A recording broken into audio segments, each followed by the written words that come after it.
Sorry about that. Sorry about that. There we go. Anyway, good evening to you, though. Dungeon Minister John Foster, Daniel Rowan, Omega Gambit, Recon. Hello, Rabbit. How are you? Ptolemachus, all you fine folks out there. Gonzalo Lira. But I'm doing okay. Kyle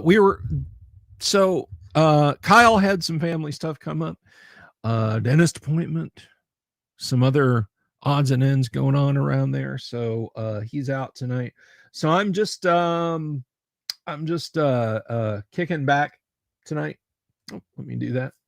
I'm just kicking back tonight. Let me ask you a favor. If you would, if you haven't already done this, would you please favor us with a subscribe and a like? And that would be that would be awesome if you would do that, because I have to make it dramatic. Let's zoom in. Folks, I'm shadow banned by the YouTube algorithm. They won't promote me. They don't want the truth being known. Only you can get the word out there. Only you. Like, subscribe, spread the word. Don't let them suppress this. But anyway, welcome everybody, and I'm glad you're all here. Yes, 7,503 subscriptions last time I looked, which is that's more than 75% of the way to 10,000. And we have some big things in store for 10,000 subs. We have the GWOC, the Great Underground Overland Gaming Convention. That is the in real life gaming con that I will organize when or if this channel reaches 10,000 subscribers. We have I'm going to do a 10,000 subscriber face conceal. That's right. You will no longer know who I am when I hit 10,000 subscribers. Won't that be fun? But I'm excited about that. If it's in Florida, you're in. Of course it'll be in Florida. It won't be anywhere else. I'm not going anywhere else in these United States. Hell, I'm going to be hard pressed to get across town if it ever happens. It's not going to happen. Instant Charlie, good to see you. Rabbit is just jumping right out there with the questions. Why is poison such a bane at low level? First and second edition AD&D. I don't know what it does in second edition. I mean, presumably you have a saving throw that you have to make. I don't know what it is. I don't have any truck with second edition. But as far as first edition goes, I mean, it just is. You got to take precautions. You see a giant spider, throw a rock at it. Lazy lob, at our cop. Have at you. You got to take those precautions, man. You got to take those precautions.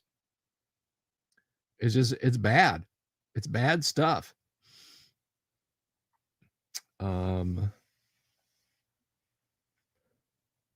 What's BillCon, Dungeon Minister? I have not heard of that one. I have not heard of a BillCon. I'm not saying it doesn't exist. I'm not aware of it.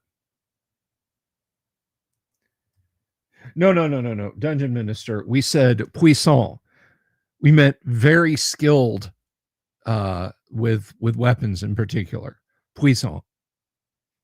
Neutralize puissant. Your fighter just go clank. I don't know how to use that anymore.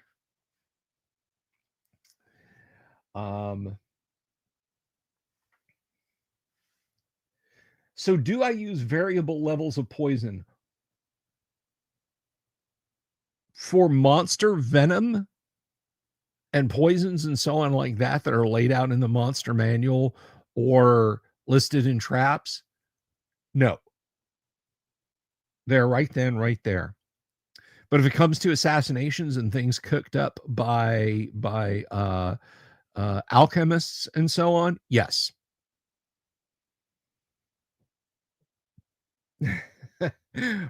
Love that orbital air.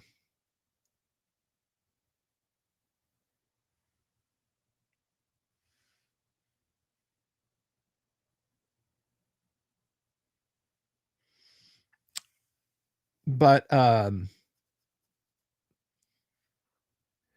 anyway, so yeah,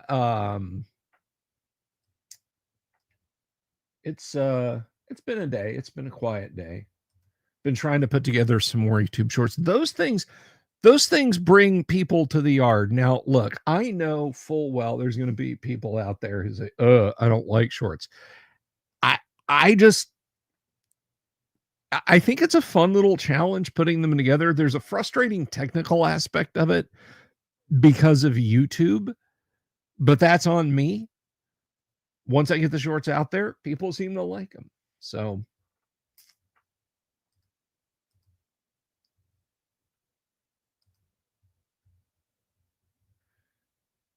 let's see. But I'm sorry. Someone said something. I couldn't catch that. I don't mind save or die poison at all. I do want to.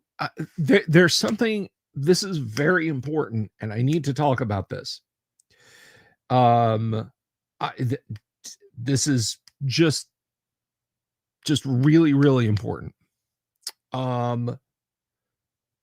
If you whether or not you know this, I have a Patreon, and of course we have channel memberships, and I want to talk about channel memberships for just a second.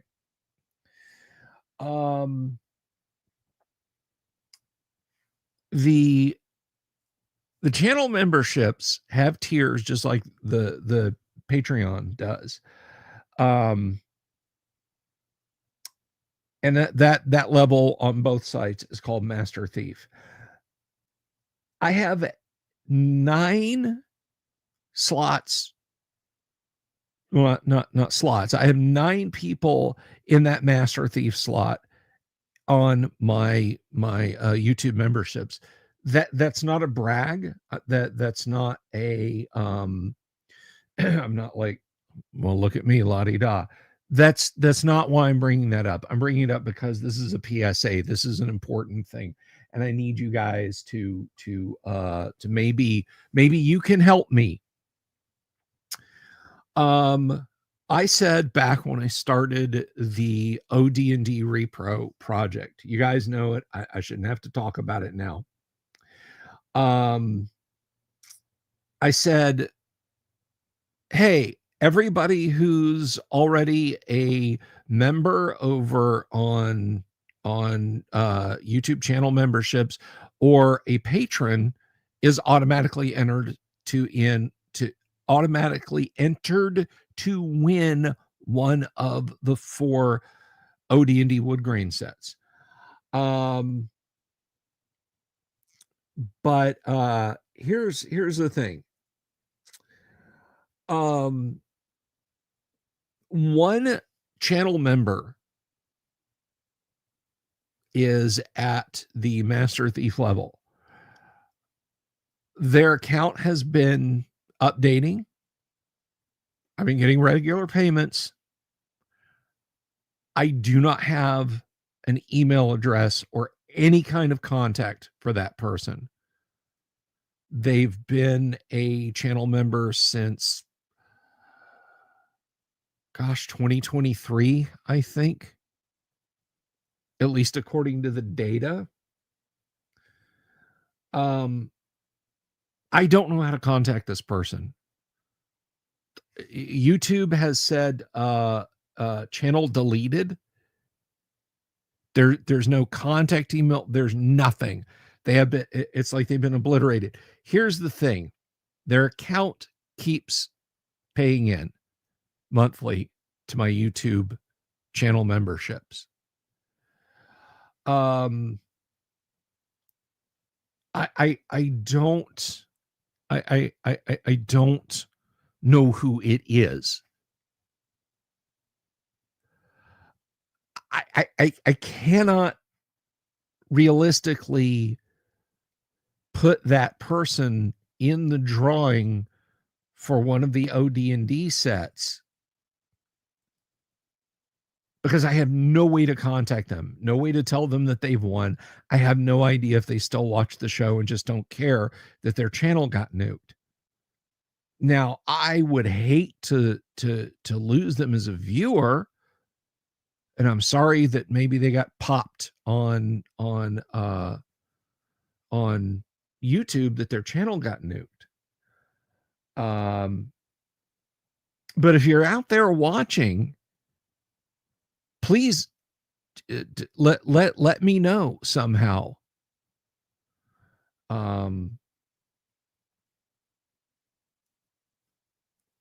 So it's kind of it's kind of been preying on me, if I'm being honest with you, because on the one hand, that person may be out there going, yeah, this is going to be great. On the other hand, if that's you, I can't put you in the drawing. I don't know who you are. So I don't know if you guys know. I don't know if anybody's out there. And I mean, I guess you could be exceptionally dishonest and just come in and say, oh, yeah, that's me. That's totally, yeah, got my account nuked. Terrible, bad news, terrible business. But yeah, that's me. I'll send you my you could absolutely do that.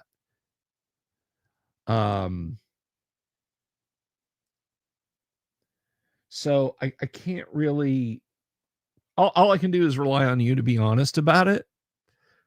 But yeah, when I download my metrics, it's like, hey, this person is paid in, this person's paid in, this person's paid in, and that's wonderful. But I don't know who this person is. It's just a blank line in my channel metrics with no name associated with it at all. It just says channel deleted, and it's not like somebody took the channel name, channel deleted. So I don't know. As bad as I feel about this, come December 25th, if I haven't heard from you, I'm simply not going to leave a blank space on the wheel and say, well, I hope this is you, because that's unfair to anyone else who's jumped in to be a channel member and a channel supporter, you know. So yeah, and I caught it some months ago, but I thought, okay, this person's, maybe they've had trouble with YouTube. Maybe they had trouble with their Google account, right? Maybe they had trouble with their Google account, and that's something they can get squared away. But it's been months and months, and I was never going to bring it up to you guys. And then it occurred to me, oh shit, this person pays for membership on the show, and the highest tier. So what do I do? Exactly, Joe. You know, yeah, very uncool, Dungeon Minister. So I see these ads for a financial assistance website, financial assistance, and that they help you balance your books, not they give you money. I know what it's called. I'm not going to name it because they're a big YouTube sponsor and they're not paying me to sponsor their stuff. But they go around and, like, you basically give them access to your credit report, and they go through and they say, well, you're paying $5 a month for this. Do you ever use that? And the ads have the person go, I didn't even know I had that. And I always thought it was kind of silly. Like, how would you not notice that every month your Visa, MasterCard, PayPal, whatever is getting hit for $10? That's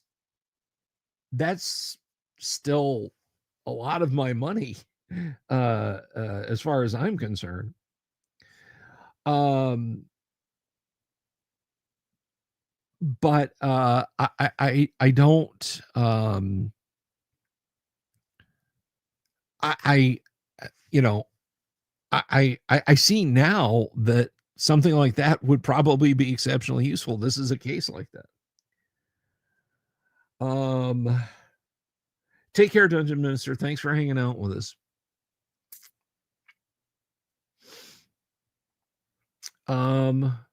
Could I cross-reference past transactions and see if there's a missing member? No, because they're still active. Their account is still active. The money part of the account is still coming in. So, and like, if say Bob Jester changed his name to, I don't know, Robert Jester, I would still be able to go back and see, oh, okay, well that's Bob Jester. I can sort that out. Or, because the thing is, it only shows me active members. Exactly, Orbital. It's auto pay. It's auto paying out of someone's account.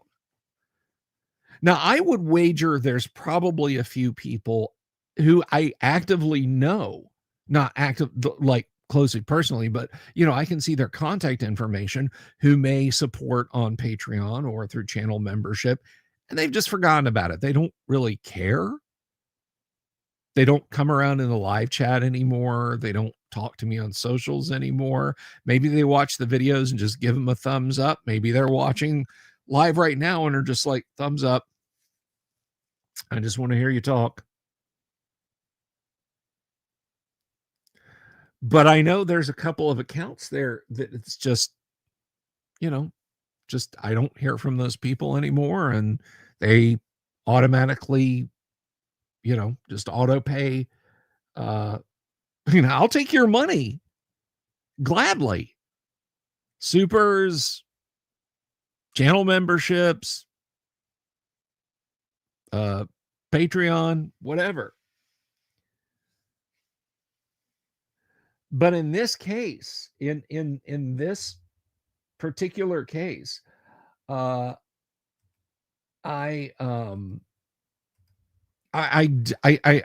would feel bad if that person was out there hoping that they would win and not realizing that I don't have any way to get it to you if you do.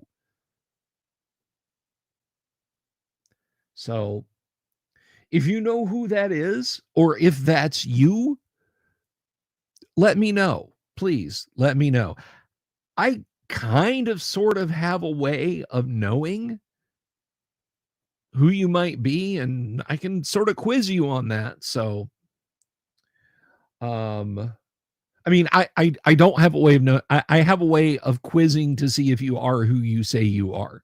There are certain things, certain bits of data that I can look at and I can ascertain whether or not you're telling the truth.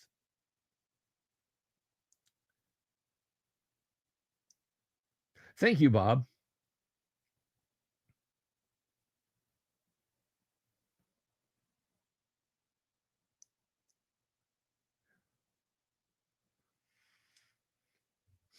Well, see, Joe, I'm the kind of person who is really bad with his finances. I would absolutely notice myself getting dinged.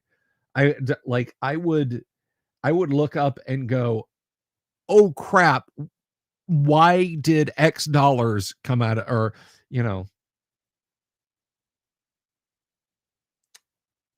yes, Patreon does pay me better than YouTube. YouTube takes 30% of my money. If you super chat me $1, YouTube takes 30 cents of that. If you're a monthly patron for $1, I still get like 91 cents of that when Patreon and PayPal are done with their fees.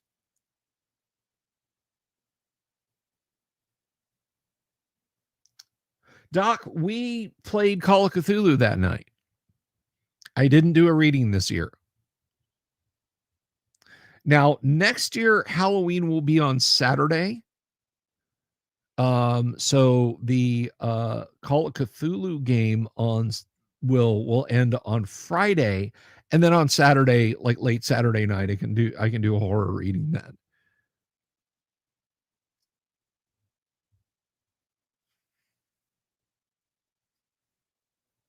I'll be honest. There are people who have Patreons out there. I would love to support them. I'm just like I'm not financially able to.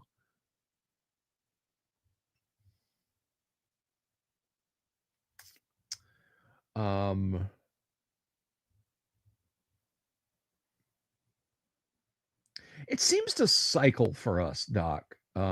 We have like there have been years when it's just been like armies of kids moving up and down the streets, knocking on our door, knocking on the neighbors' doors, just mobs of them. And then there are years like this one. I saw some further up the street going down this cul-de-sac around the corner from us, and I could hear lots of them in the other direction, but just this kind of middle slice of the road that I live on, not much traffic. Doesn't help that our porch light was burned out. I mean, we did not want to give out candy this year.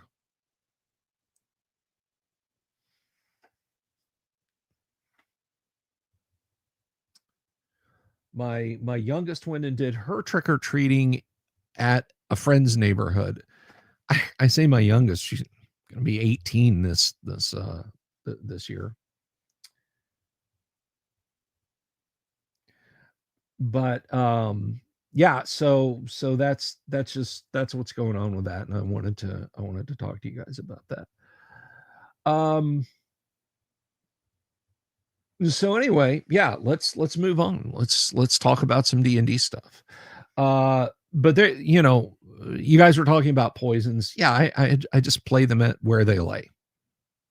I just like them to work like they're supposed to work. I don't,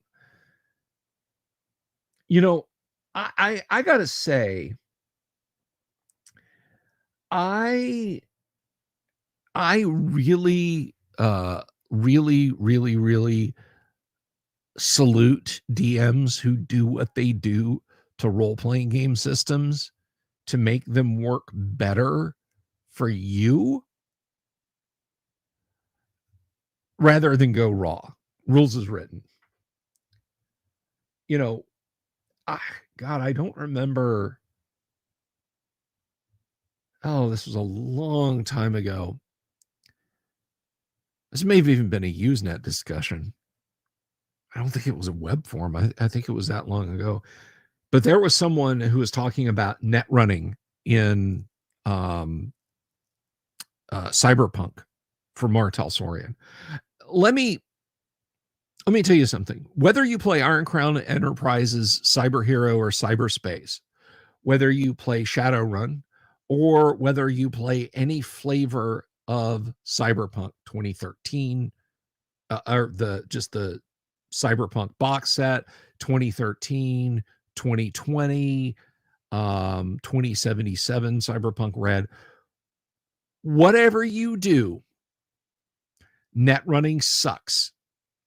Net running is bad. It is bad. It is bad in the same way that psionics is bad. It is bad in the same way that unarmed combat is bad. It is a tremendous pain in the ass to do net running. Everybody, Mike Pondsmith, the guys who wrote Shadowrun, the guys who wrote Cyber Hero and Cyberspace, They all read Neuromancer. They all read Johnny Mnemonic. They all read, or not Johnny Mnemonic. They all read uh, um, Burning Chrome, and of course Count Zero, Mona Lisa Overdrive. Bad as in they wreck your game. Um,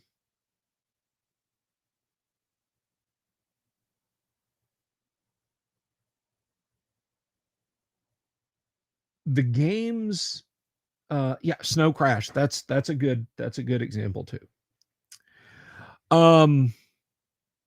The books are all super exciting. Here's Henry Dorset Case sitting in the loft in Atlanta doing the run on SenseNet to get the cartridge that contains an AI reconstruction of the Dixie Flat Line, so they can use that plus the Quang Grade Mark VII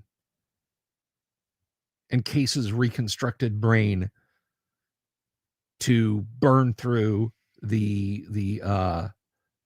ICE, the intrusions countermeasures electronics in the Villa Straylight, you know? And it's very dramatic. You know, there's Case doing his thing, and then we cut back and forth. There's Molly doing her thing, and all this is going down, yada, yada, yada. Makes for great reading. Makes for amazing reading. At a tabletop, all right, Jim, what are you doing? Okay, I'm readying my smart rifle. Okay, Karen, what are you doing? Okay, I'm going to pull on my mimetic polycarbon camouflage suit and be ready with my molecular blades if security rounds a corner. Okay, Bill, what are you doing? Well, I'm net running. Okay, let's do that.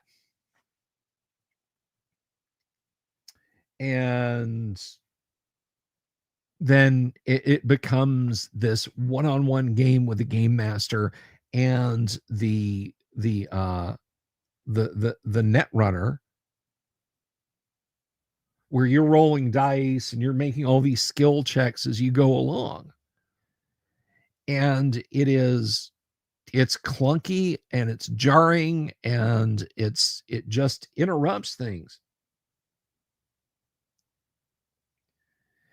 No game system has ever gotten it so that it's fluid, where it feels like you're doing something immersive. You know, you're going into the consensual hallucination that millions upon millions of computer users access every day, and stealing data and breaking through firewalls and so on and etc. It never feels like that. It always just feels like, bam, your game just hits a wall while you do that. Or it's like, Bill, what are you doing? I'm net running. Make a skill roll. 73. Okay, you did it. And then it's just like, why even that's like half of Cyberpunk. Otherwise, it's just a vaguely futuristic game with guns.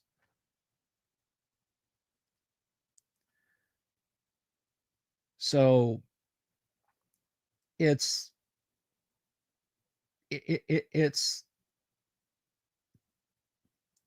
very janky, it's very clunky, and I've not ever seen anyone. The closest I came to it was my buddy Greg. Greg ran a good RPG and or a good cyberpunk, and had kind of some homebrew rules, and he sort of made it work.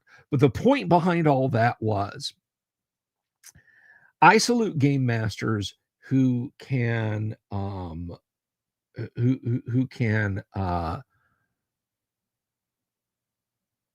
sort out through a rule system to make homebrew rules that work well. So I was on Usenet talking about Cyberpunk, And there was a fellow who said, I ripped the net running rules out of my Cyberpunk 2020 rulebook. And he said, understand what I mean. I physically tore the pages out of the book.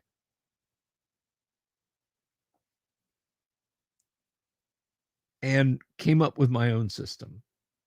This was over 30 years ago, so I'm not sure how right or wrong that was.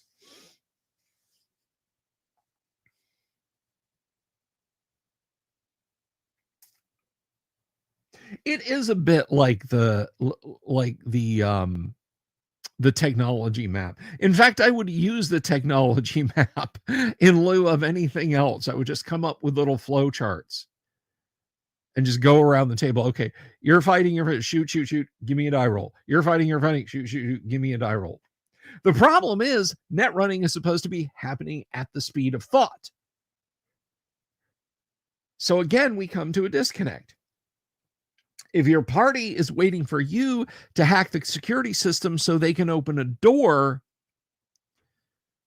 then, you know, it's gonna be janky. The best thing I can recommend, Bard Sound Lab, good to see you. Welcome, is take a flow chart system like the technology figure it out charts in Gamma World. And this is very, very clunky. This is very, very clunky. But what I would do is flowchart equals the level of ice. I'm coming up with something right here, right now. This is awesome.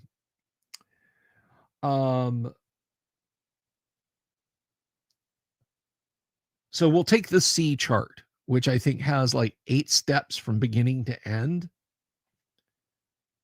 8 differently colored D10s to know which step you're at.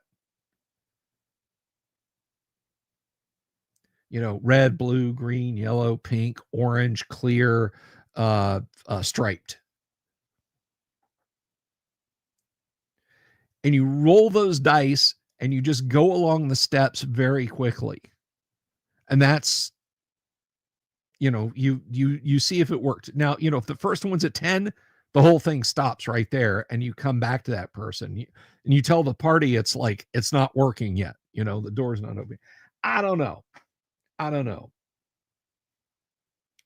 So people that say, yeah, I'm going to throw out X. I'm not going to do poison. I'm going to do poison a different way. I'm going to do poison so that it drains your con 1 point at a time over X. That, I salute you. My simple monkey brain just says all poison is save or die unless otherwise specified. Just because I think it simplifies the system a little bit.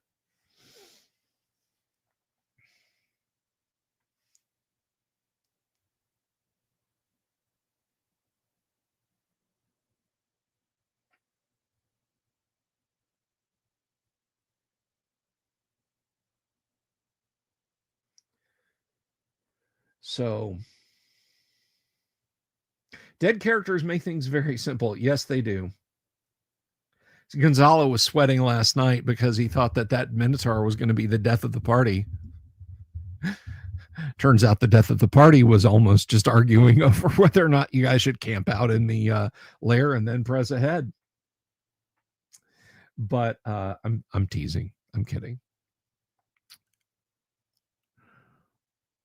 So hats off to you people who go out there and put your rule books in a blender and then shake the chips out and make it work. Joe Kaufman says he's playing Twilight 2004E, not sure how it was done before, but modifiers change your die type instead of affecting the roll. It's very interesting, but a bit cumbersome. Let me tell you something. I love the story of Twilight 2000, version 1. I don't like 2.0, 2.2, third. They're how they tell the story, that is.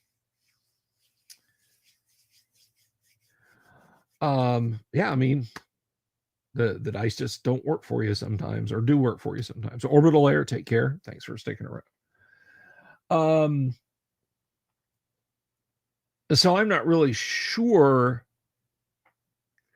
I kind of sort of want to try Twilight 2000 because at its heart, at its core, it is the same dice pool mechanic that is used in Tales from the Loop, Things from the Flood, Vaesen or Vaesen, however it's pronounced, Aliens, the RPG, or the Alien RPG. I'm not sure which it is. It's a fistful of D6s, and each 6 equals a success. And if you fail a roll, you take a stress, which removes a die from your pool, and it doesn't come back until you can rest or whatever. I would be interested in seeing how that works in a gritty, blood-soaked bullet game like Twilight 2000. More to the point, I want to see how Twilight 2000 V4's vehicle combat goes. I know it's not the main thrust of the game. I have always loved the idea of a Cold War gone hot tank duel. Even if it's a case of, when you're out of depleted uranium armor piercing rounds, that's it. Maybe you'll find a supply dump somewhere that's got more later, weeks from now, months from now, whatever. But that's it. There's no more. The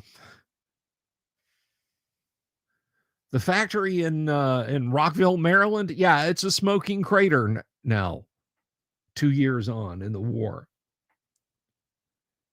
So I'd be keen to see how it plays out, because oh my God, Twilight 2000 version 1 and 2 and 2.2, never played 3, but oh my God, is a vehicle combat clunky, to the point that I want to ask ChatGPT to write a program for me to manage the combat in Twilight 2000. There's a coolness under fire roll that if you fail, you must leave the vehicle. So wait, you blow your coolness under fire and you just climb out of your tank and start running? That's bonkers. That is completely bonkers.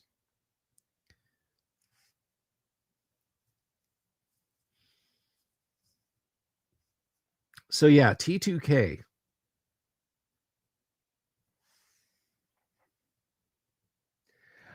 I vaguely recall,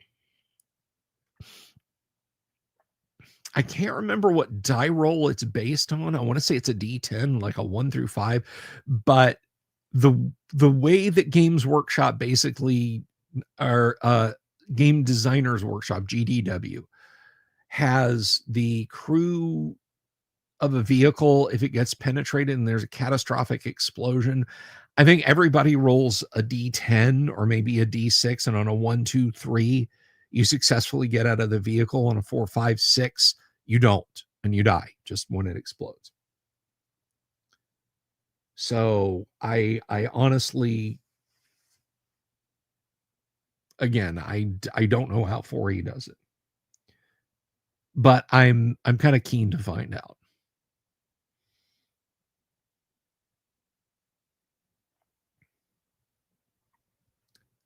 So, Bard Sound Lab, are you asking about are you asking about Twilight 2000 or?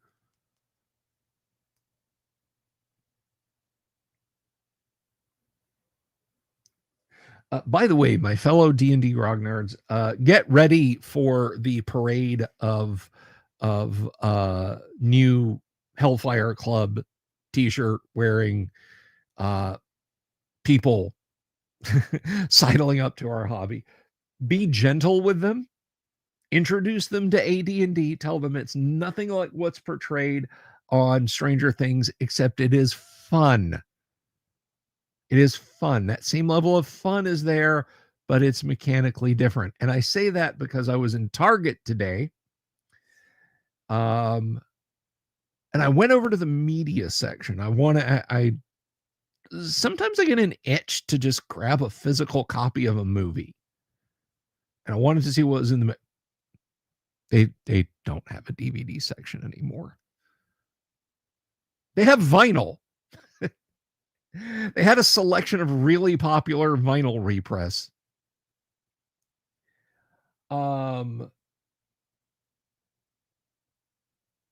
Nameless Warrior 1187.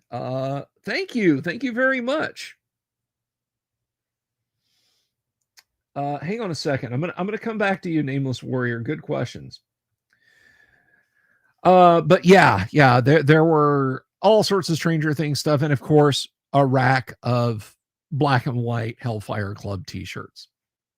Almost bought one for me, but they didn't have an extra fat size. So, you know. But anyway, Bartend Lamp Twilight 2000 is a role-playing game set in a speculative year 2000. The Soviet Union didn't fall in 1989 or 1991. The reformers were crushed by the conservatives. And in the mid 1990s, the Soviets and the Chinese got involved in a hot war. NATO supplied China.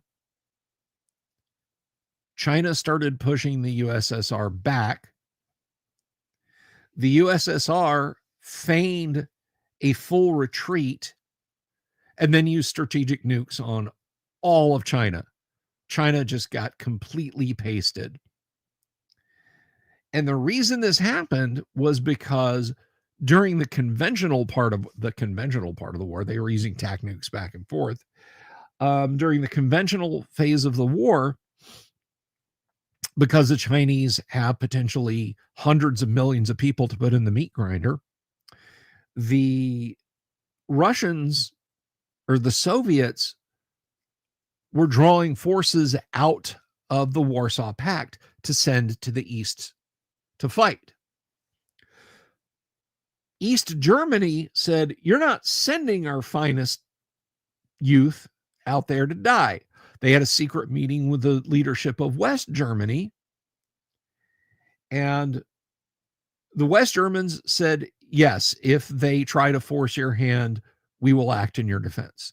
And that's precisely what happened. The Russians retaliated by conventionally attacking on a broad front in NATO, which triggered Article 5. NATO counterattacks, because the USSR is very weak at this point, they get rolled back. Then they do their thing where they pretend to retreat from China and are in fact just nuking the Chinese divisions that are pursuing them, and then turned around and attacked back in NATO. NATO starts to get pushed back again. NATO gets stronger, starts pushing back further on them. Some NATO countries, France and Italy, for example, go, wait a second, this thing started as an inter-border rivalry with the two Germanys. I don't really think that's what we want to do. So NATO declared themselves neutral. France declared themselves neutral. So there were two big countries out of, out of contention. Greece aligned itself with Italy. Greece is ostensibly a NATO member, and Turkey told the rest of NATO, "We'll take care of Greece." And the rest of NATO is like, "Please don't." So Southeastern Europe began to melt down. But still, NATO pushed their way all the way through Poland, all the way through East Germany, all the way to the Russian border, to the border of the Soviet Union. And we're on the verge of overrunning the last Soviet defensive lines, and then the heartland of Russia would be open up. The Russians retaliated by strategically nuking the United States, Great Britain, points in Europe. The United States retaliated, and it was a limited exchange. It was not the, 30,000 megatons fall on the north half of the northern hemisphere. So what happens is what is referred to as a brokeback war, and a broken back war. A broken back war is where both home countries of two belligerent forces in the field have been strategically destroyed, but the belligerent forces in the field continue to fight. And that's what you've got. You've got the remnants of NATO, the remnants of the Warsaw Pact beating each other to pieces. The U.S. Navy has been decimated. Supplies come in at the thinnest trickle.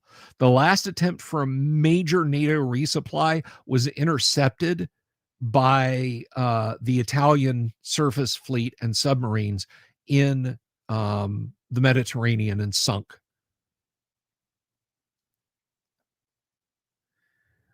So in the summer of 1999, in the summer of 2000, what was left of the U.S. military, the 5th Division, the 5th Division was the strongest U.S. division remaining, and there were ancillary brigades. Now, when I say division, at this point in the war, 6 years on after strategic nuclear exchanges, I mean like 20 tanks, 8,000 men, a few dozen armored personnel carriers, trucks, horses. Air cover, non-existent. There are tiny, tiny amounts of aircraft left here and there. Very little gas to fly them. So the 5th Division goes into a state of cantonment. Basically, they draw a line and say, if Warsaw Pact troops attack across this, we'll defend ourselves. We're not launching any major offensive. And the Warsaw Pact basically does the same thing. They go into cantonment. July of 2000, the 5th Division jumps off with the intention of driving through central Poland, breaking the back of the Warsaw Pact forces, and securing coal fields in southwest Poland and the Baltic coast for Germany. The Baltic coast will provide shale oil and fishing grounds to help start rebuilding Germany and the rest of Central Europe. What the U.S. did not know, because we don't have any strategic satellites to spy on the Russians and communication networks are destroyed, whatever, is that the Soviets held out a pre-war motor rifle brigade strength of armor and fuel. It was their strategic reserve. So the 5th Division's offensive jumps off in July, and they're making good progress. They're rolling back the Soviets. They're rolling back the Warsaw Pact forces, and then they get counterattacked. Now, the technology and the firepower that NATO has versus what the Soviets has kind of balances it out. And the two armies basically get intermeshed and kind of destroy each other. And the game starts with you getting a radio message because Soviet forces have broken through NATO lines and have gotten into the rear area of the 5th Division. Your commanding officer radios you and says, "Good luck, you're on your own." And you start in the middle of a map in central Poland. Everything around you after about a kilometer or two's distance is here be dragons. And that's where you begin. The world is a wreck. You've got what equipment you can carry, maybe a vehicle or two if you want to roll in the vehicle chart, and that's it. Do you try and make it back to what's left of Germany and find out what's going on there, rejoin the NATO line so you can get re-equipped? Do you settle down where you are and basically establish yourself as stateless bandits? So that's Twilight 2000 in a nutshell. Now I had a question and I want to answer it. Let's see. This is from Nameless Warrior. He says, well, thank you very much. Oh, by the way, if this is your first live stream, Nameless, I'm going to need you to super chat. I'm kidding. It's a joke. I'm kidding. My friend and I are preparing to run the Conan Unchained module, and I know you had a follow up. Is this module a good place to start out with? I'm worried at the high level and stats. No, it is not. The best module, hands down, unquestionably, the best module to start playing AD&D with is B2, the Keep on the Borderlands.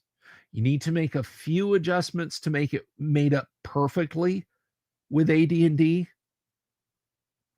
But the module you want to start playing with is B2, the Keep on the Borderlands. I have exalted Keep on the Borderlands plenty of times on the live stream, pre-recorded videos, in text. It contains the essential spark of what makes Dungeons and Dragons great. There's an isolated keep in a wilderness. There's the party arriving there. There's forces within the keep that can help you or hinder you. There's the wilderness around, dotted with encounters. And then there's the Caves of Chaos. Caves of Chaos are a sprawling mega dungeon. Yes, they are. Anybody out there going, the Caves of Chaos aren't a mega dungeon? Yes, they are. Hush your mouth. You know it.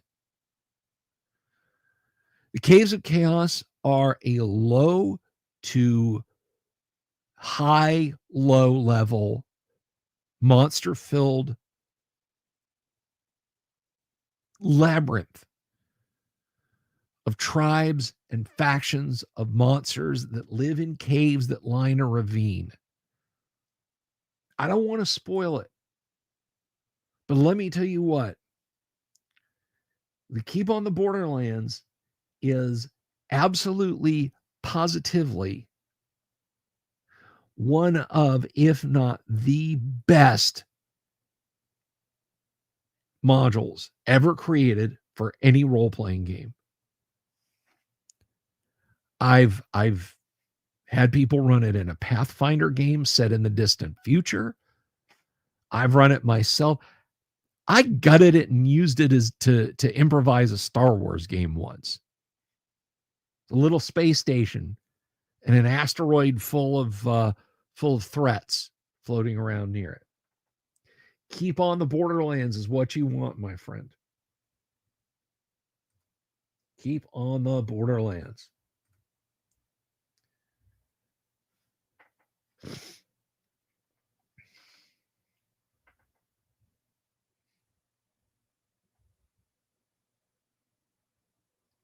That's very true. J-Man brings up the alcohol brewing that you have to do for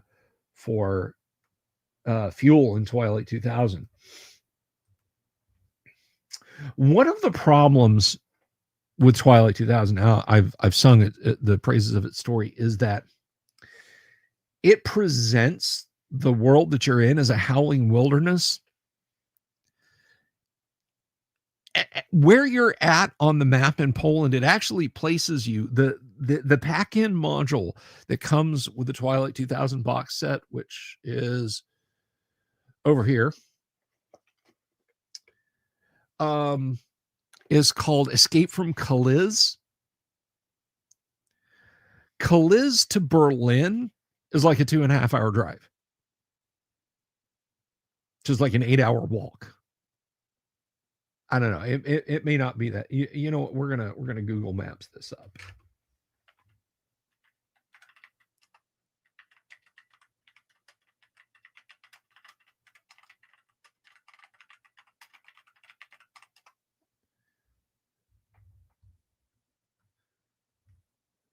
Okay, it's a 4 hour drive.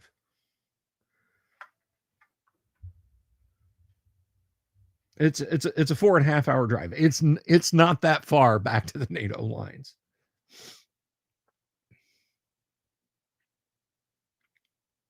But with that said, this Google Maps is not accounting for bridges that have been blown up, roads that have been mined, roads that have been blown up, bandits that have really no compunction about shooting you. Yes, they're wearing U.S. uniforms. Yes, they're Americans. Yes, they have U.S. equipment. No, they don't care anymore. It's like the whatever, the Donglo Bridge in Apocalypse Now.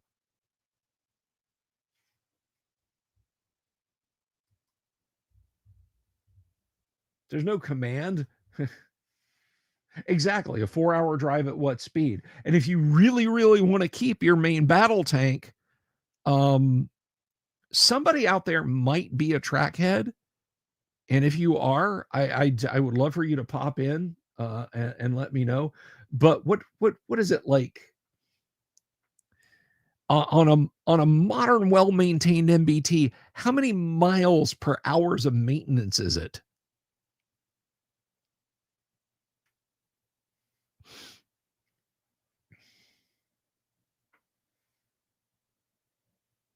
It's not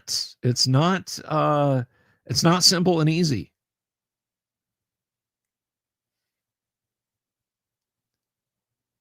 So it's a couple of days walk at best.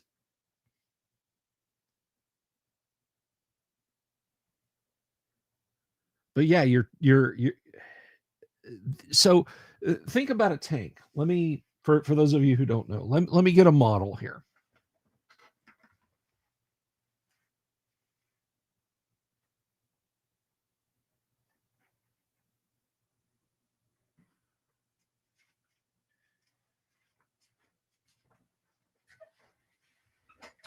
Why, in fact, I just happen to have an RDF LT tank that I 3D printed in filament a few years ago because I would like to play Twilight 2000 one day, and I wanted a nice model to use at 172 scale. So let's jump. All right. I'm not sure if you guys can see this, but you're familiar with a tank. A tank treads. Every piece of a tank tread where it flexes is connected by a steel pin. It's not screwed or bolted in place. It's literally just held there by tension. And the tracks have to be kept tense because if they don't, you'll run off the tread. And if you run off the tread, good luck getting the tread back on. Just by hand.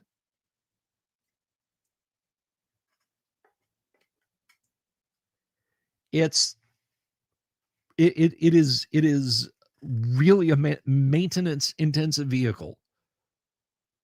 Tracks, sprockets, road wheels, suspension. You got to go through. You have to lubricate them all. You have to tension the track. You have to check for loose track pins. You might have to you might have to replace your you might have to replace your sections of track. Hopefully you've got those. And then there's the engine and transmission.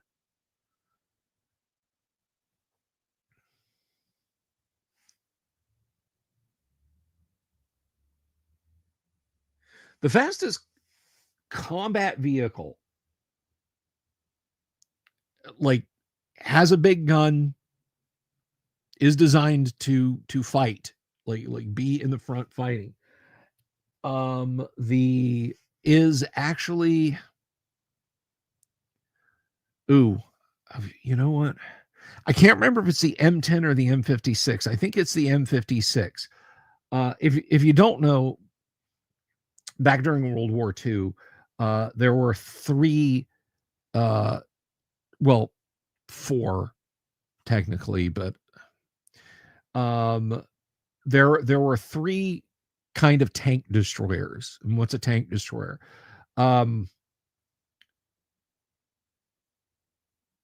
The question for you: have you considered an X space when you want to open bar? I'm streaming on X right now. If you're watching over on X, please say hello. So I am broadcasting this to X.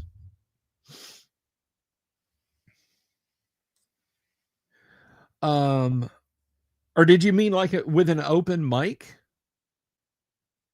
Yeah, I mean, I could potentially do that. I could potentially do that. Like it's almost a call-in show. Anyway, so there is this persistent myth about tanks, about US tanks during World War II, that, oh, they were just there for infantry support. The doctrine was that you don't fight other tanks with a tank. Bullshit. Every US tank, every US tanker was trained on engaging enemy armor. They were. If it blows your mind, I'm sorry. Tanks were there to support infantry and use shock and fire effect to destroy enemy armor. They were to do both things. Tank destroyers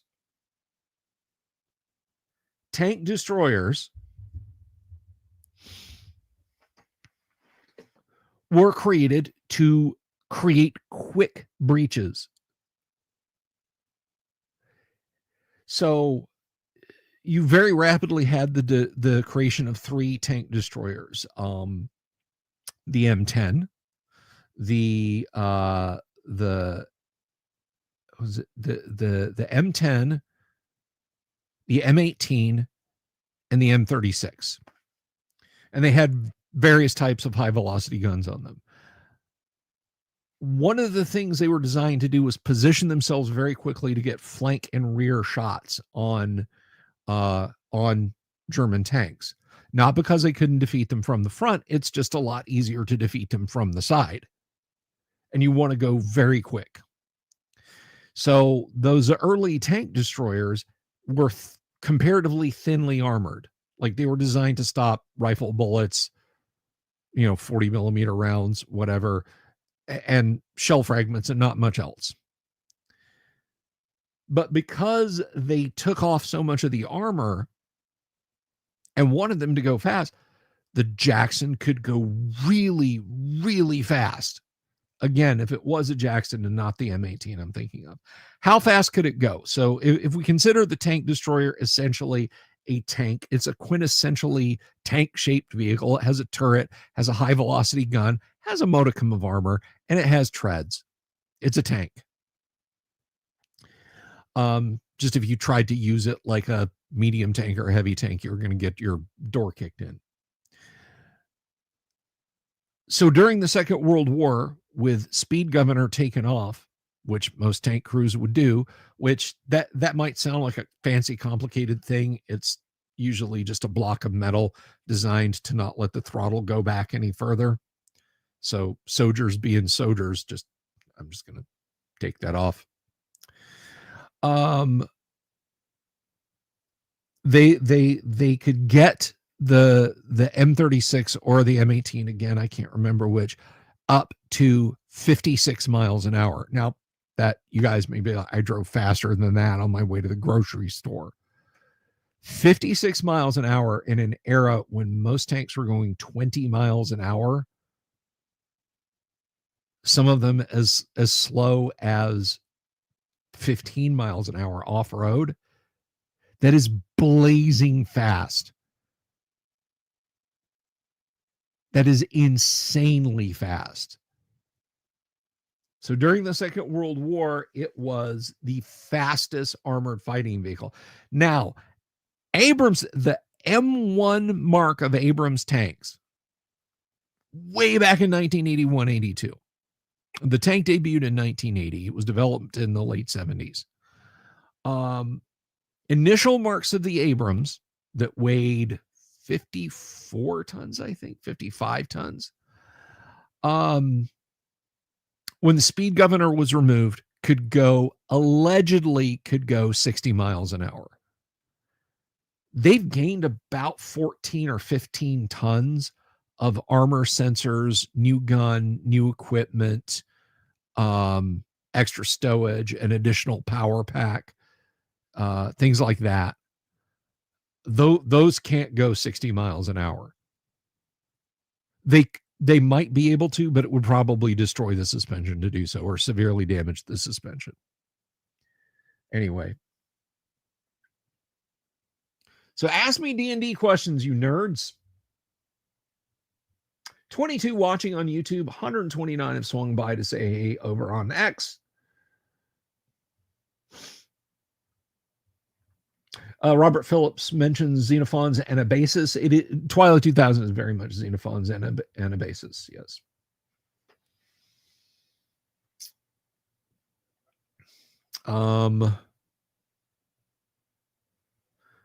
So that's Twilight 2000. That's tanks, people home brewing. I like Poison just the way it works. Need the stranger out there on YouTube to re-identify themselves. Have I ever played through any of the Conan models? I've read them. I haven't played them. I feel that Robert E. Howard's Hyborian worlds are probably better represented by different games. I'm not saying don't play Conan with D&D. If you can make it work, and I know that the modules were chock-a-block full of additional rules to help you with porting an AD&D game into Hyperborea or Hyboria. Sorry.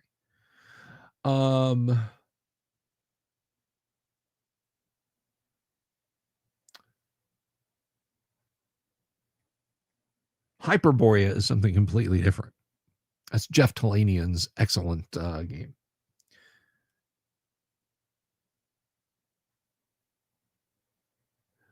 Does infravision work underwater? Yes. Who thinks tanks were only there for infantry? Wearaboos. Who try to justify the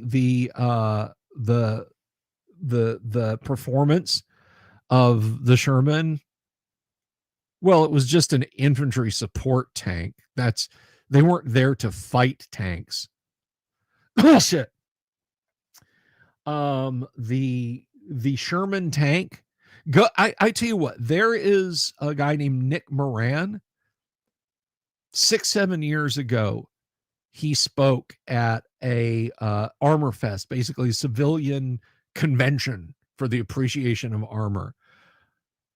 And he had a ream of documentation about the Sherman. If the Germans had never created the big cats, if it was literally just 75 armed Panzer IVs versus Shermans, German armor wouldn't even get a mention. It would just be like, it would be as ill regarded as Japanese armor, because the Sherman was the Panzer IV's equal. It was designed around the same time. It was built, and the majority of what it fought were Panzer IVs. Simple as.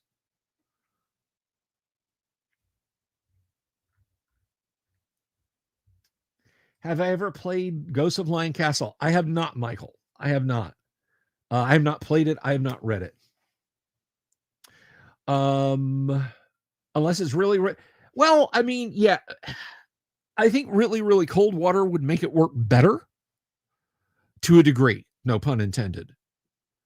But I mean, that's like really cold temperatures or, really, really cold. I mean, if the water is cold enough, it's frozen. So it's a non-issue or issue. Sorry about that. Define DM story for me, Bard Sound Lab, and I'll answer that question. Bard Sound Lab asking me what was my favorite DM story. You're gonna have to clarify that, narrow that down. But yeah, really, really hot water is going to screw with it.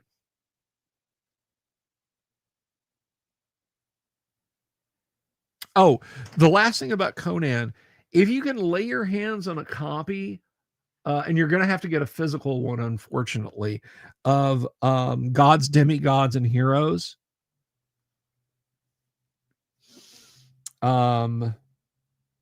This actually has, in addition to Elric, it also has Conan's stats in. The reprint that WotC did in 2014 for this wooden OD&D set, which I know you guys can barely see any of that I'm pointing at here. If I pull this out, it's going to go flying. Or stuff's going to go flying, so I'm just going to do that. The reprint in there is missing the Elric and Conan stuff. It is lean on the ground.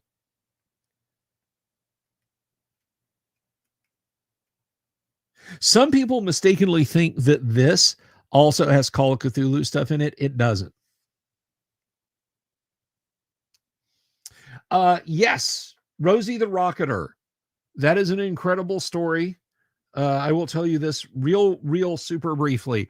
The L1 Grasshopper was a liaison reconnaissance aircraft used during the Second World War over Europe. It was designed to spot and call in artillery. The pilot of one, James, can't remember his last name. He knew that the plane, because the plane was also designed to ferry officers from point A to point B. So he knew, in addition to a pilot weighing about his weight, it could carry another almost 200 pounds. That's the weight of 6 loaded bazookas. He wired in a control panel in the plane and went around destroying tanks with it. Temu D&D. I will look into that, Zach. That sounds fun. Okay, Joe Kaufman asking an important one here. Does a one segment spell get spoiled if you get hit regardless of when you are hit, or can you rally and get it off on another segment? No, if you're hit, the spell is spoiled. Here's the thing. Here's where things get tricky. An initiative tie of a one segment attack versus a one segment spell, what happens? I deem that the spell goes off, but so does the attack. You'll still potentially get stabbed, shot with an arrow, hit with a sling stone, whatever, but your spell will also go off on an initiative tie regarding a one segment spell and a one segment, a speed of 1 on the weapon.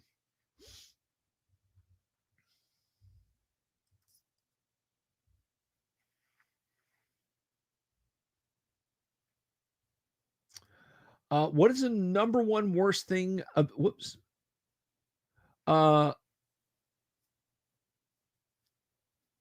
What is the number one worst thing about 5e, in my opinion? The one unforgivable sin to write above all other systems, or above all others in the system. The very thin, unified XP chart that has been an ongoing sin since 3rd edition was introduced. Like, it just blows my mind when people are like, 3.5 was peak. Like, no, it wasn't, you dumbass. 3.5 was not peak. AD&D first edition was peak. Anyway, but no, it is, and I people have been like, well, why? It's just easier that way. Does everybody get the same XP? First of all, if you're awarding XP for players who aren't there, no, everybody's not getting the same XP. But if you're awarding it for players who aren't there, you're doing a bad job DMing. If Bob the fighter misses that night and becomes Bob the face down in a bowl of gruel at the tavern guy, he shouldn't be getting XP. But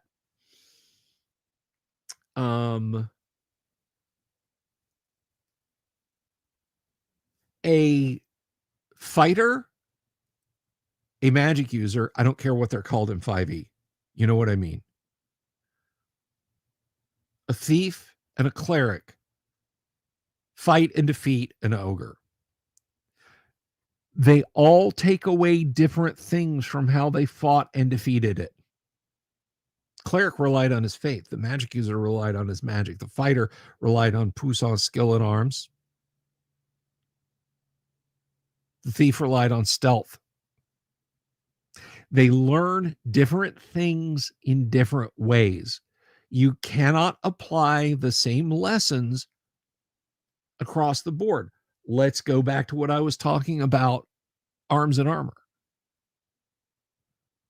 Does an infantryman who's fighting alongside tanks become a better tank gunner when he's out there with his gun, his rifle? No.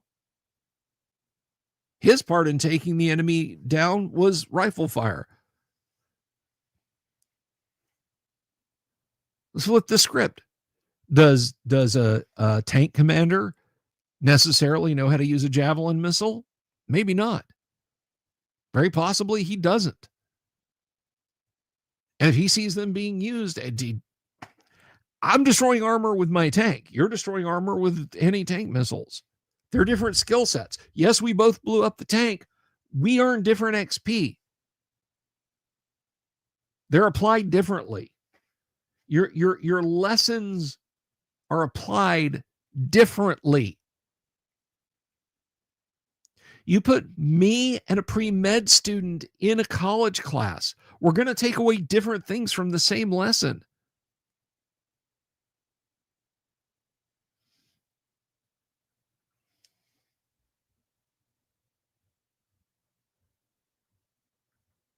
I hope that answers your question. I loathe unified XP charts. They're horrible. Of the many sins of Dungeons and Dragons, starting with 3rd edition, that is one of the biggest.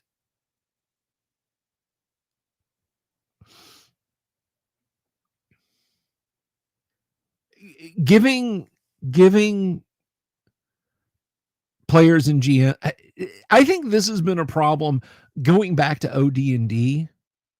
I wish Gary had implemented AD&D's XP system in OD&D from the get-go and not left the door open for what I refer to as level dinging. I hate the idea.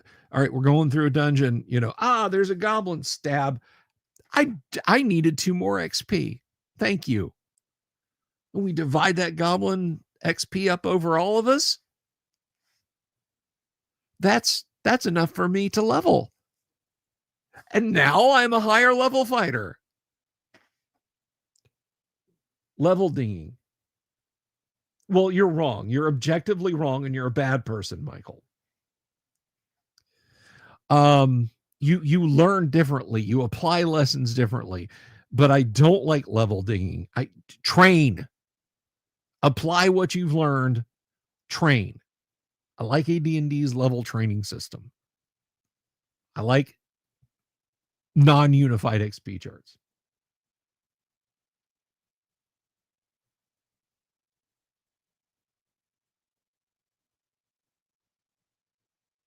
Yeah, if you want to screw around with giant ants,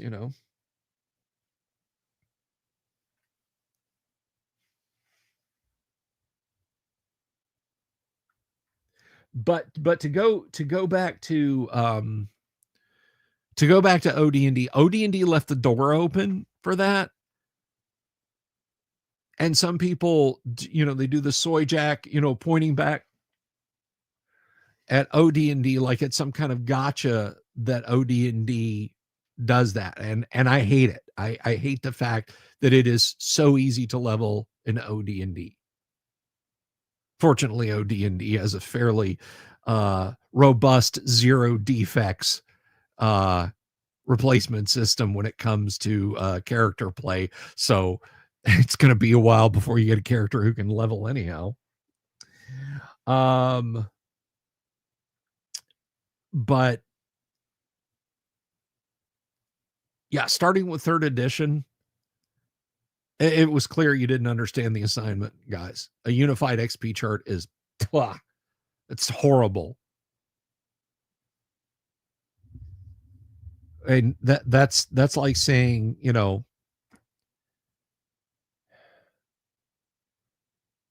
I don't know. It's like saying having a unified XP chart is good. It's not. It's bad.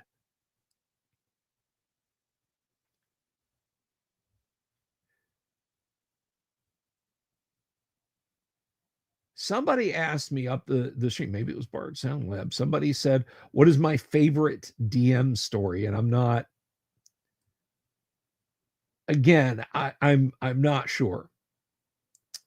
Yeah, it was Bard Sound Lab. He said, "Question: What is my favorite DM story?" So I didn't know if you could clarify on that. Yeah, well, I mean, if you're going to throw out character classes and levels, and you're not really playing D&D anymore. I mean, the fantasy game you're playing might be awesome, but it's not D&D.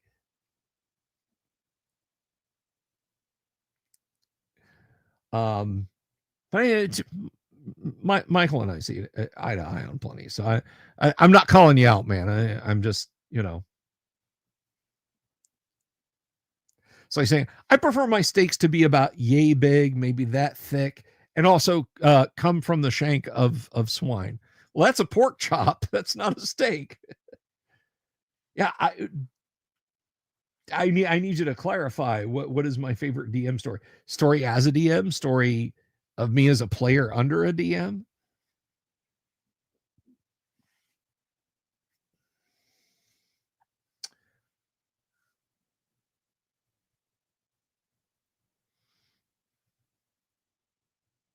Killing my friend in MERP.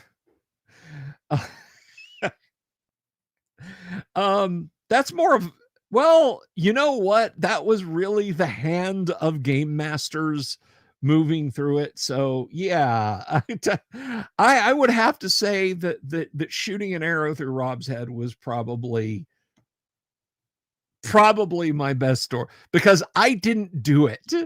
I didn't do it. The DM did it. Favorite character I've ever made. Gosh. I so rarely get to play. I mean, I played a dwarf in Gary's Legendary Adventures game who had a penchant for cheese. It was an addiction, actually. That guy was a lot of fun. Just for the well, it's closer to 3 or 4 hours I got to play him.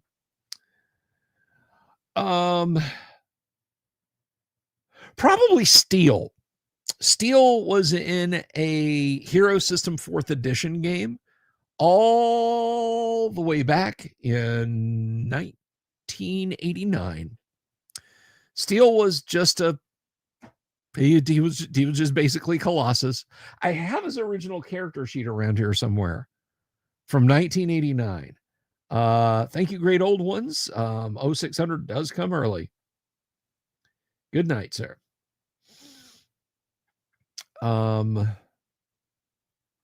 So yeah, I would say Steel.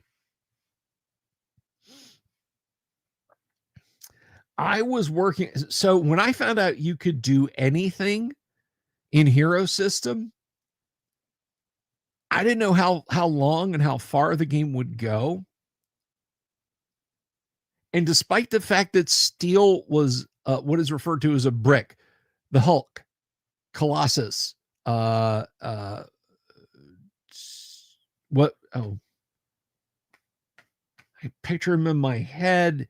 He's Professor X's brother or half brother. Well, just think Hulk or Colossus. That is a classic brick. They punch. Maybe they've got super leap. They're really tough, really, really hard to destroy. John Drayton. Hey, I'm glad you had a good game tonight, John. John D. Oh, John D. Sorry, John Drayton. John D. Good to see you. I know who you are now.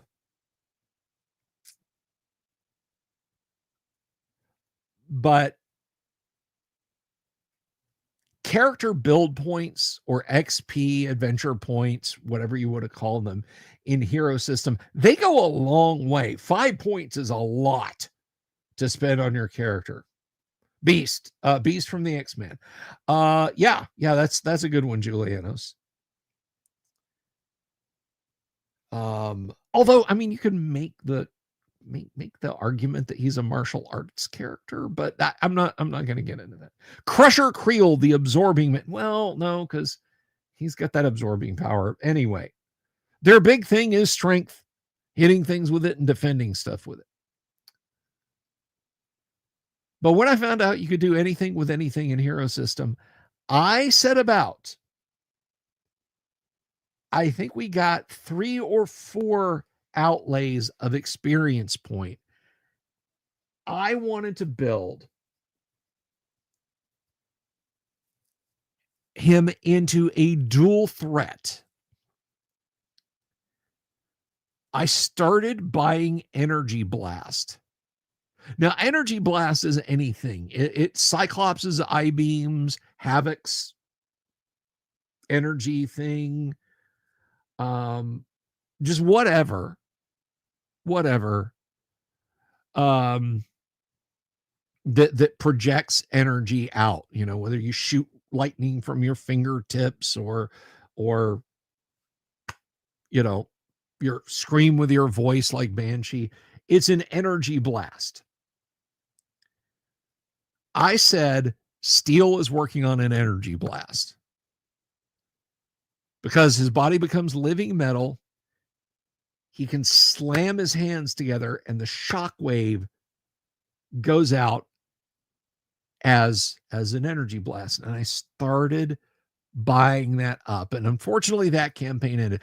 Now, I have played that same Steel character off and on over the years, but he's never been part of a permanent campaign where I could keep buying that up. But I loved Steel. My Gamma World setting is kind of homebrew. But I mean, if you're talking from the foundation up, like I created this planet, this cosmology, the geography, the political, no, unfortunately not. I'm at an age where I'm just, I'm, maybe if it was something I started doing back when I was a kid, but I never looked beyond create my own adventure modules. And I never thought about the world outside of the immediate environs of the module, unfortunately. Oh, yeah, I'll keep Steel. Steel will live forever. Well, as long as I do, anyway. I drop dead tomorrow. Nobody's going to know who Steel was. Let me say something.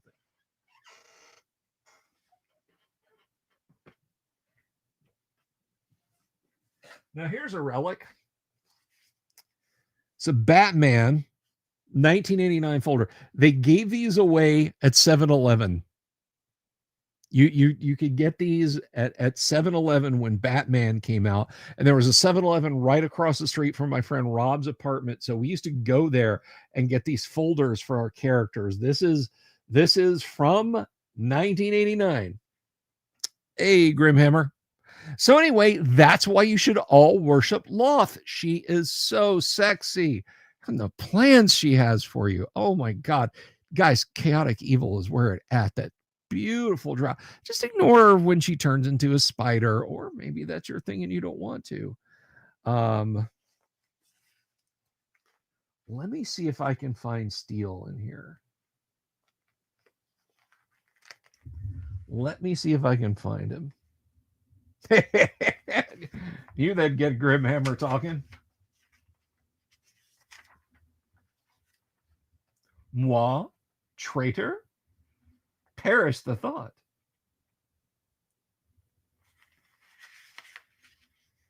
There's Annihilator.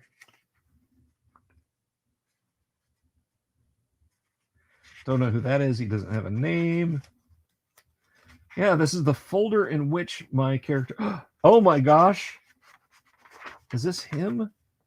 No, this is a copy. Maybe that's the original.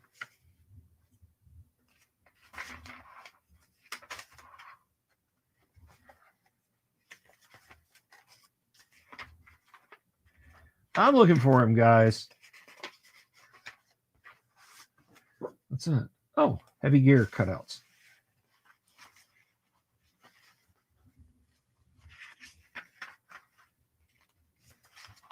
So I want you guys to see the original character sheet. You're quite welcome, Bard Sound. Take care. Have a lovely evening.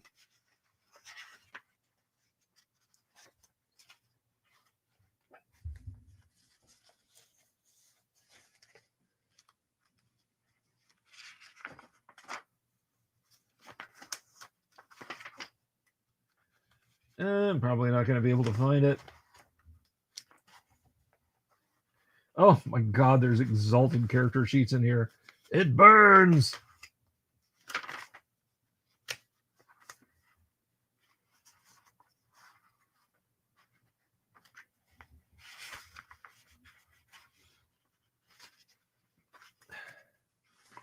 So many handmade character sheets. Here's a Warhammer done up in Mecton.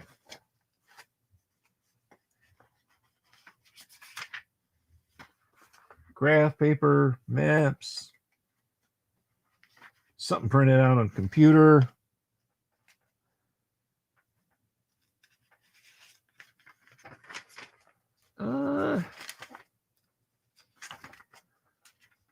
Something labeled OD&D Adventure. Who knows?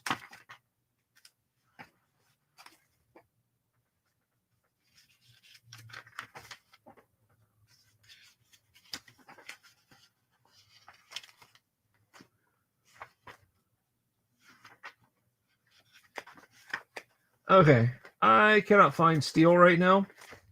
I'll have to wait for another night of show and tell. I just hope I still have him.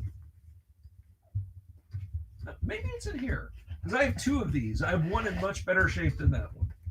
Maybe Steel got put in the other Batman folder. I will answer questions. Fear not. I see you guys asking. Fear not. Fear not.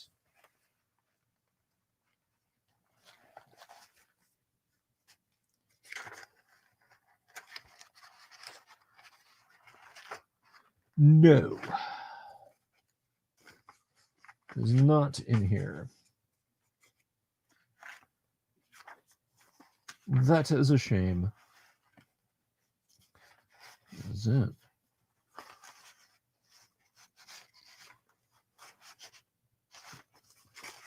My instruction manual for System Shock is in here. You guys remember that game?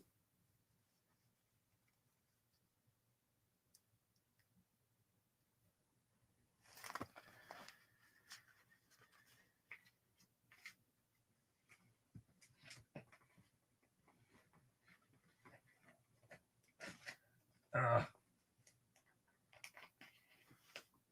want to run the risk of damaging something.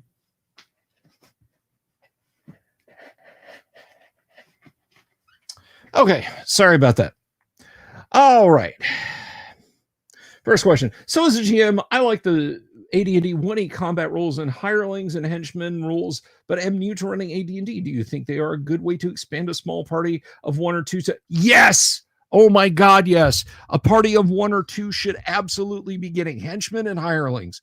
A party of 1 or 2 can balloon to 12 and make a dungeon crawl that would be a suicide run absolutely survivable.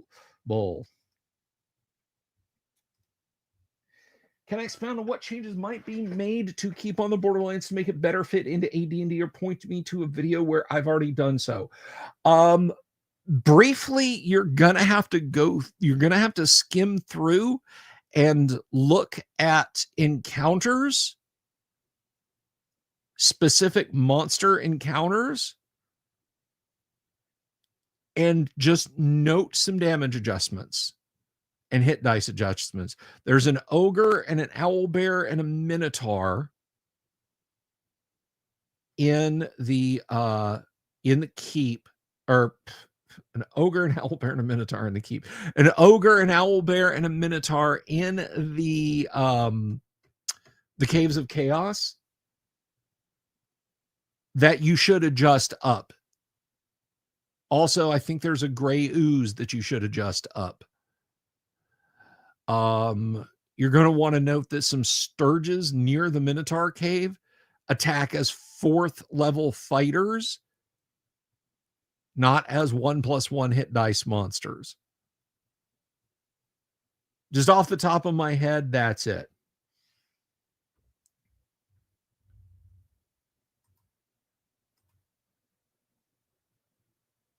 Yeah, it does sound like the beginning of a nerd joke.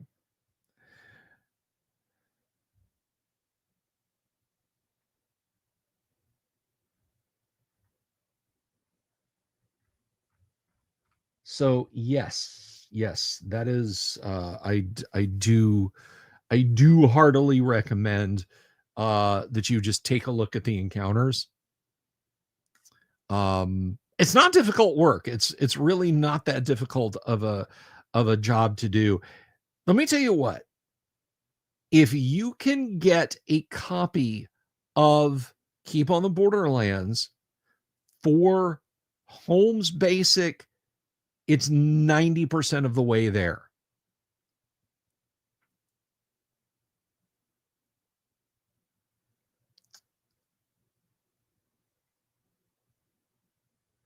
No, Grimhammer, I don't think it would be better to do that. Loth doesn't like dogs. She won't let you into her sexy spider silk lair if you have a dog. No, I'm just kidding.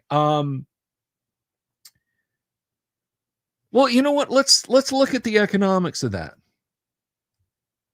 Let's look at the economics of that, and let's kind of come back to it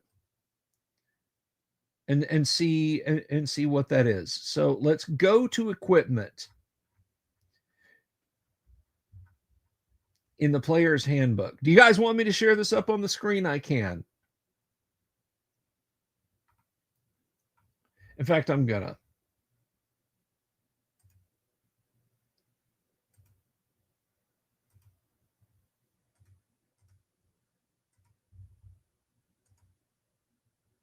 Okay, so here we go. Let's do a quick zoom, and let's go to livestock. Dog, guard. 25 gold pieces. Okay, so 25 gold pieces. Let's hold that thought in our minds for a second. Let's go down here a little bit, or back up here.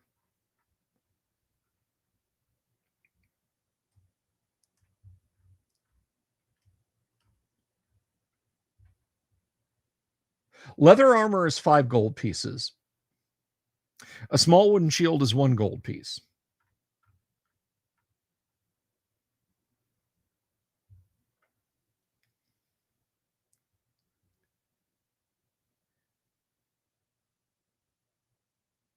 A spear is 1 gold piece. So far, that's 7. That's 7 gold pieces. Let's go to the Dungeon Master's Guide.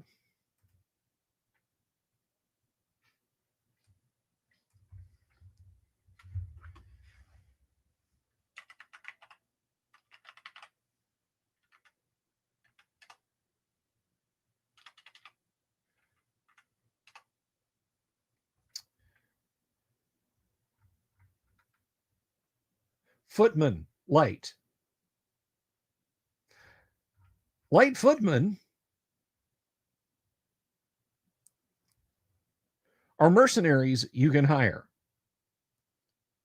Hire 3 light foot for 21, and you're attacking 3 times around for 1 to 6 or 1 to 8 per large. And you can have them fight in a line across in front of you.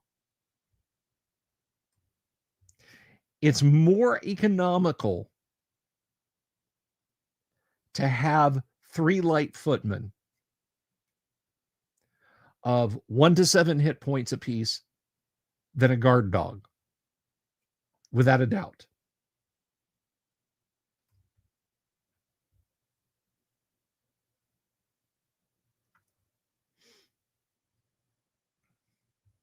And the layout per month, trying to see, the layout per month is 1 gold piece. 1 gold piece each. You hire them for a month. 21 gold pieces to equip all 3 of them. And you've got a gold piece left over. You do have to split XP, but you're also going to have to, XP is going to be split if you have the dog there. I would rather split XP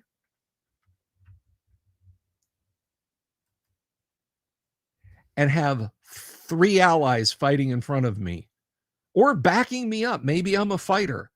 Remember, these guys can fight from the second rank. They don't have to be cannon fodder. You could have, your 2 or even 3 fighters up front. And these guys are fighting from the second rank with spear and shield.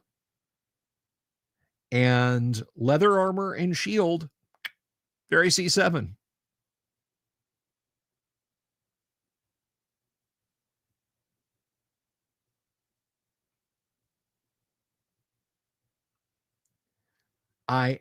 I'm absolutely okay with dividing off a little bit of XP every time. And those, look, even when you're low level, you tend not to think in terms of, oh, copper, goody, we found 200 copper pieces. Congratulations, that's 1 gold. But you pour that money into the hands of those men, and you're just like, lads, help yourselves to that chest of coins.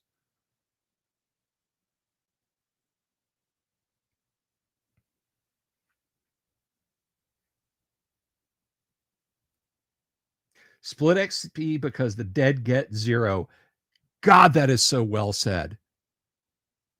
That is so well said. You get no XP advancement if you're dead. Last night's Stream D&D game had a chat that said the OP didn't like or didn't understand small, medium, or large damage. Can I explain? Okay, so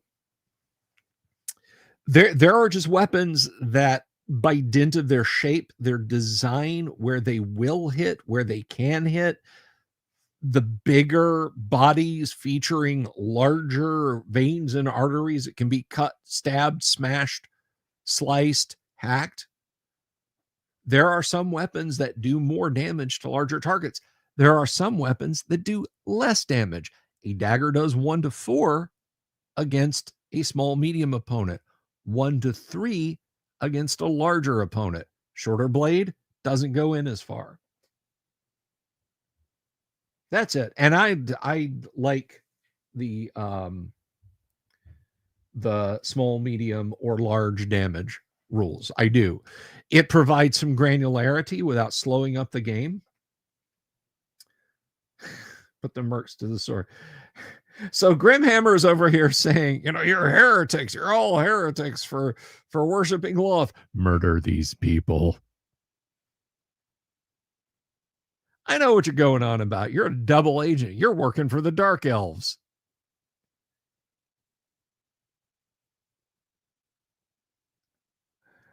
But yeah, that's your small, medium, and large paradigm. Yes, when you hit name level, you attract a body of followers. People just want to adventure with you. Armor type adjustments include dex adjustments or just base AC of the type worn. They include dex adjustments. The chart does not include dex adjustments, obviously, because you're not gonna know.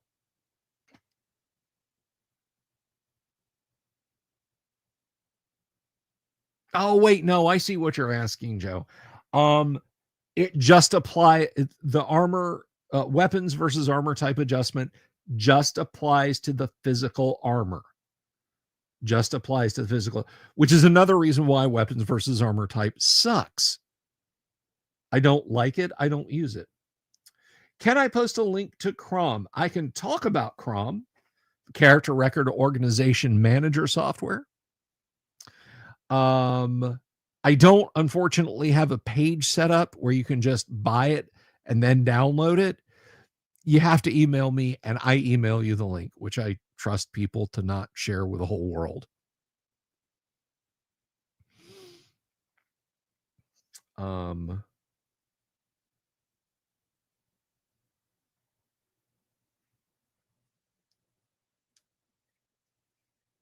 So yeah. And that brings up another point because we were talking about money and mercenaries and that sort of thing. That is correct, Bob. If you are interested in the last word in first edition AD&D character construction, look no further. I have it for you folks. It is Crom, the Character Record Organization Manager. You can create a character in Crom in 5 minutes. Look, there's lots of, if all you want to do is roll up stats and say, hey, I got a ranger, hey, I got a magic user, hey, I got a thief, cool, go, boom, done. Right click, select all, copy, paste onto Notepad and print it out. And you got, that's good. That's fine.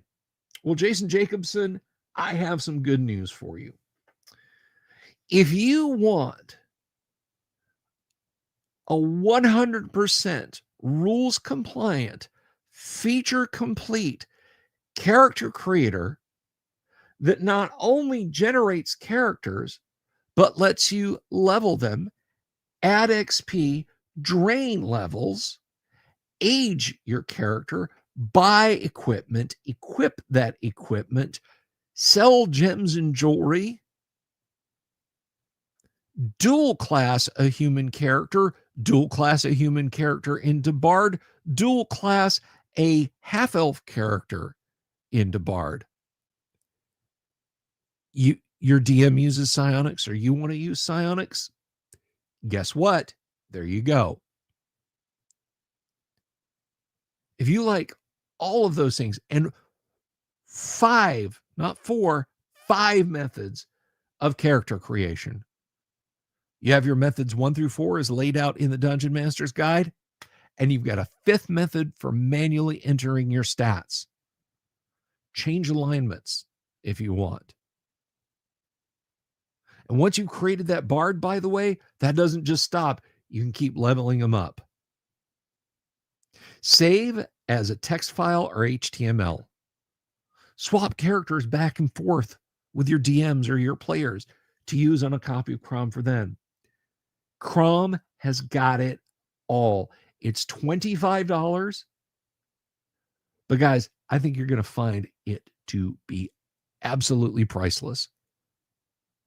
Crom is hands down the ultimate character manager for your AD&D games. Now, I know what you're thinking, but Bill, I want to create an 8th level magic user or an 8th level illusionist. Will Crom generate my spell book for me? You bet your boots it will. Crom will generate spell books for 1st through 30th level magic users.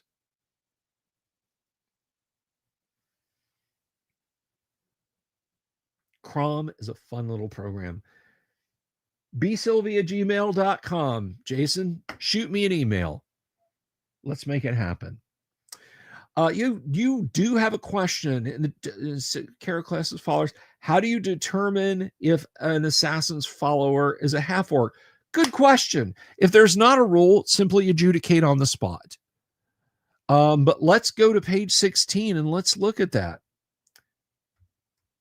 It is strictly 1E compliant. No Unearthed Arcana, no Oriental Adventures, no DSG, WSG, Manual of the Plains, no Dragonlance Adventures, no Forgotten Realms, no Dark Sun. It is strictly core first edition only. But let's go look at that page. That's a fascinating question.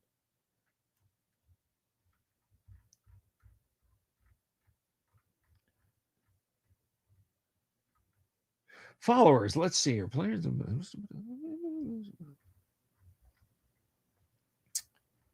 clerics, fighters, rangers, thieves, assassins.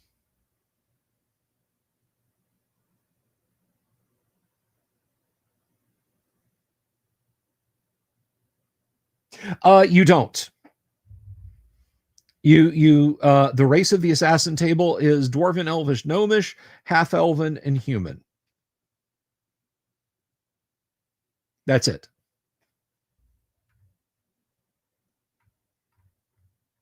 Oh wait, no. On the next page it says dwarf, elf, gnome, half orc. Well, that's a bit of a sticky issue, isn't it?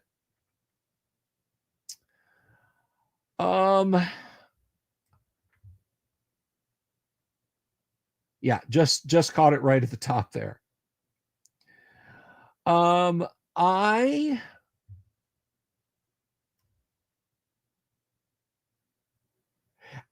You know what? In this case, I would be tempted to just say slice a little bit off of the human percentage and say, like, you know,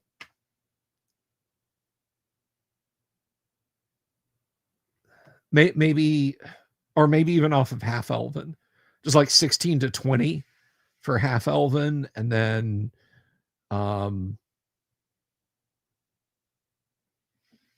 so 16 to 25 and then 51 on up. I think that's a typo. That's got to be a typo. That should be 26 to 50. That's 26 to 50 is half orc. That's what it's got to be. It's got to be 26 to 50 is half orc. Because look at the chart. 01 to 05 for dwarven, 06 to 010, or 06 to 10 for elven, 11 to 15 for gnomish, 16 to 25 for half elven, and then we skip all the way to 51. So there it is. 26 to 50 is half orc. That's got to be it.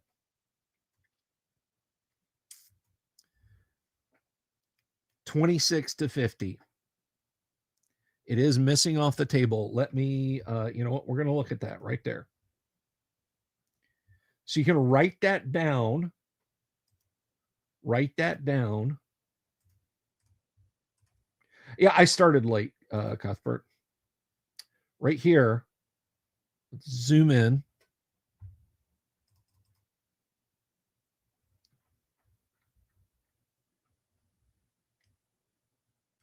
Grab your Dungeon Master's Guide and make a note. 26 to 50, half orc. There you go. I'm here to help.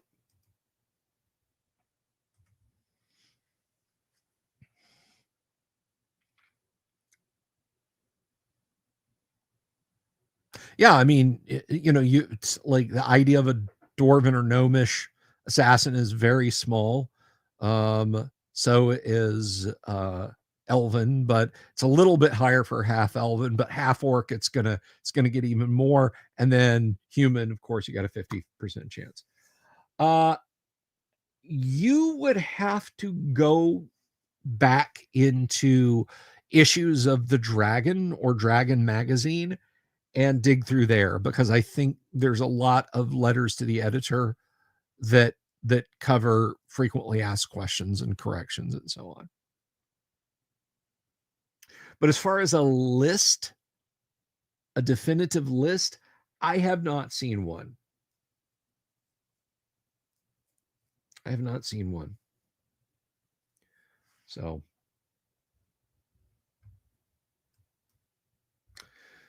the question I have for you guys tonight, because we are just about out of here. I'm getting ready to close up shop because it's 12:30.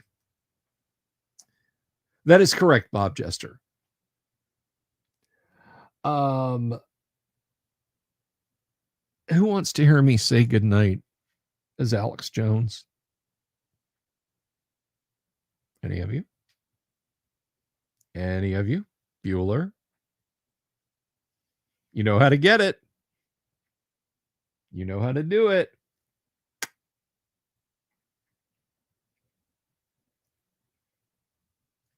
Believe it or not, there was an FAQ for original D&D back in the day.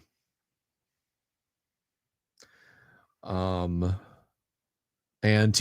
like the next issue of the Strategic Review, it came out. It was not very forthcoming on a lot of things. It was not very forthcoming.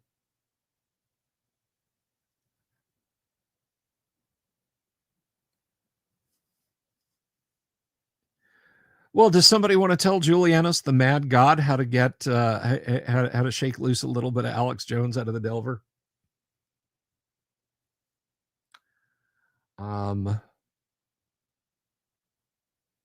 Now, one thing that has often been regarded as a typo, but it's not really, and that, hey, Stoic Army Painter, good to see you. Welcome, welcome.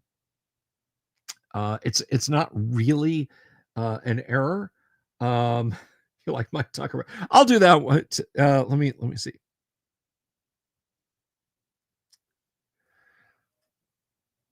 The White House told us that magic armor weighed half.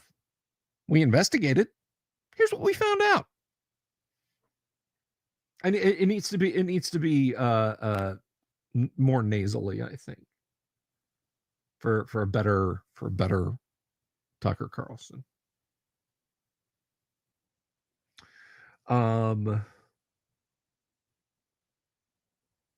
Yes, it does. It does. That is exactly correct, Bob. It does take a super. You know, I get these helpful suggestions all the time back when I'm in the studio portion of my Facebook page, and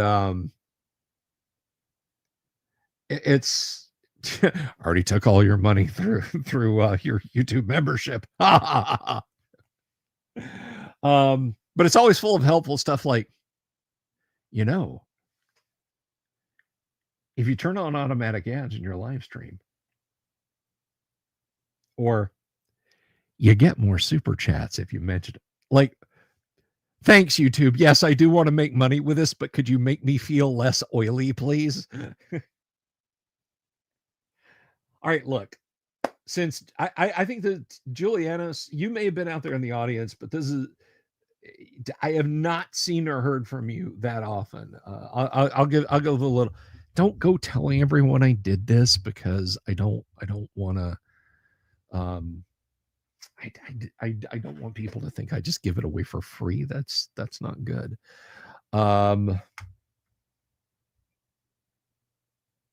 You know what? Grimhammer just paid for it. Grimhammer just paid for it. So here we go. Here we go. You guys are gonna get the last word in the Dungeon Master's Guide, and I particularly like this because I get to stare at Succubus Titty while I do this. It's late enough in the video that YouTube's not going to care that I said Succubus Titty. Say it if you're out there in the audience. Just let it roll off your tongue. Succubus Titty. That's with a D, by the way. Titty, not with a T. T is too sharp, too harsh. Me. It's the spirit of the game, not the letter of the rules, which is important. Never hold to the letter written or allow some barracks room lawyer to force quotations from the rule book upon you. That's what the New World Order wants. That's what the UN demands. Don't let them do it to you, people. I'm trying to warn you. If it goes against the obvious intent of the game, 1776 will commence again. As you hew the line with respect to conformity of major systems and uniformity of play in general, also be certain that the game is mastered by you and not your players. Don't let them tell you what to do, people. Within the broad parameters given in the Advanced Dungeons & Dragons volumes, you are creator and final arbiter. Tell me what to do, Lord. By ordering things as they should be, the game as a whole first, your campaign next, and your participants thereafter, you will be playing Advanced Dungeons & Dragons as it was meant to be. That's what I'm trying to tell you, people. You got to pay attention. May you find as much pleasure doing so as the rest of us do. Amen.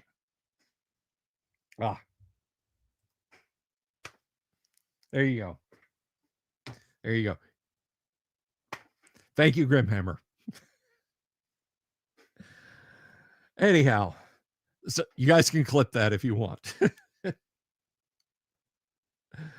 All right, guys. Well, I'm gonna stroll on out of here. Thank you all for being here. Thank you for doing something. You dig the late night hangout live streams. I do these semi regularly. Like Kyle was out tonight. You know, so I was just like, let's have some fun. I relaxed for a little while. I took care of some things, and then, you know, I did the stream. But anyway, so thank you everybody for being here. Big thanks to Grimhammer for the super. You're keeping the lights on around here, brother. I appreciate it. Everybody that tuned in tonight, God bless you. Thank you so much for being here. I'm gonna pull the eject handle. So everybody be good. I hope I help tomorrow night. Be in class no later than 9 p.m. We are having a class on setting up your games in the GWOC, the Great Underground Online Gaming Convention, that is happening April 9th through the 12th. So we're going to talk about that. So you guys tune in for that. I'm looking forward to it. Thank you to special guest Alex Jones for being here. And I'm gonna skedaddle out. But until then, everyone, just remember, they're putting something in the water to turn the owls into bears. Peace. Good night. Love you all. Have you seen my owl bear?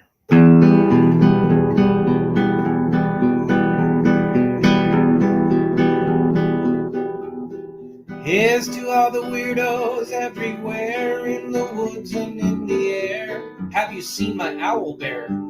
Should I shave off all my hair? Bobs are all around. Some live in tunnels underground. Some are fat, some are rich, some are sleeping in a ditch.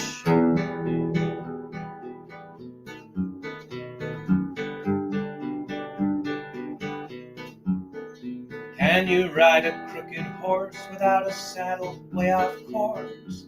Naked as a toad all the way to Smoky Joe's. Have you seen the little creep driving fast in his little green Jeep? He smells like fish and brandy, but his rotten teeth look dandy. Take me to the show, I don't care if fast or slow. From action flicks to dancing dicks, just take me to the show.